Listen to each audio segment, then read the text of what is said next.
সাত মৌসুম খেলেছেন আইপিএলে, কিন্তু এবার মুস্তাফিজের ঠিকানা হলো না কোনো দলে। আইপিএল এর মেগা নিলামে অবিকৃত থেকে গেলেন মুস্তাফিজ। 2 কোটি ভিত্তি মূল্যে কোনো দলই টানেনি কাটার মাস্টারকে। এদিকে 75 লাখ বেস্ট প্রাইজে আনসোল্ড থেকেছেন রিশাদও। 2 টাইগারকে ঘিরে আইপিএল এর মেগা মঞ্চে যা ঘটেছে, পার্থ বণিক জানাচ্ছেন বিস্তারিত। আইপিএলে বাংলাদেশের হতাশা। মুস্তাফিজ, রিশাদ দুজনের কেউই পেলেন না দলের দেখা। কালার এক্সপার্ট, জর্জ স্যাপ এবং মাইল্ড অন হ্যান্ডস টেকনোলজি সমৃদ্ধ অরিক্স ক্রিস্টাল ওয়াশ আপনার লন্ড্রি এক্সপার্ট। 2 টাইগার বোলারকে নিয়ে ফ্যানদের উন্মাদনা, তাই থমকে গেল অকশনের মঞ্চে।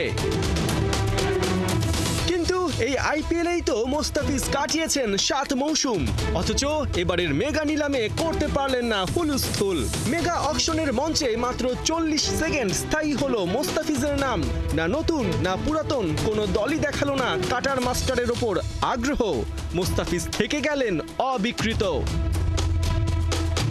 জেদ্দার আবাদি আল জোহর অ্যারেনায় 12 বাংলাদেশের মধ্যে প্রথম নামটাই ওঠে মুস্তাফিজের। নিলামের সঞ্চালক মল্লিকা সাগর মুস্তাফিজের বেস্ট প্রাইস 2 কোটি রুপি ঘোষণা করতেই ক্যামেরা চলে যায় চেন্নাইয়ের দিকে। পুরনো ফ্র্যাঞ্চাইজি কি ধরে রাখবে তাকে? না, চেন্নাইয়ের হেড কোচ স্টিফেন ফ্লেমিং দেখালেন না কোনো আগ্রহ। এরপর ক্যামেরা ঘুরে যায় লখনৌর দিকে।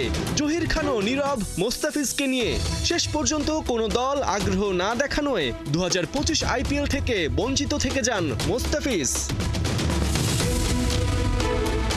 মুস্তাফিজের পাশাপাশি এবার রিশাদ হোসেনকে নিয়েছিল সবচেয়ে বেশি প্রত্যাশা।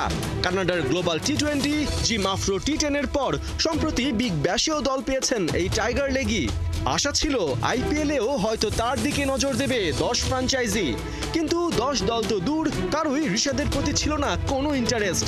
মাত্র 42 সেকেন্ডেই রিশাদের ডাক হয় শেষ।